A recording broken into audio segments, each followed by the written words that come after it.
1947 में पाकिस्तान यूएन का मेंबर बन गया था।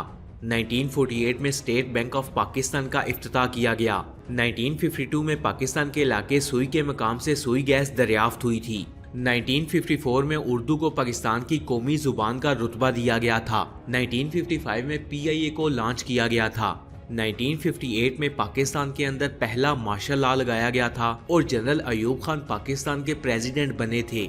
1960 में पाकिस्तान ने ओलंपिक्स में अपना पहला गोल्ड मेडल हॉकी के मैच से जीता था। 1965 में पाकिस्तान और इंडिया के दरमियान जंग हुई थी और ये वर्ल्ड वॉर के बाद दुनिया की दूसरी सबसे बड़ी टैंकों की जंग थी। 1967 में इस्लामाबाद पाकिस्तान का कैपिटल बना। 1969 में पाकिस्तान में दूसरा मार्शल लॉ लगा दिया गया और जनरल याहिया खान पाकिस्तान के प्रेसिडेंट बने। 1971 में मशरकी पाकिस्तान पाकिस्तान से अलग हो गया और बांग्लादेश की सूरत में एक अलग मुल्क बना।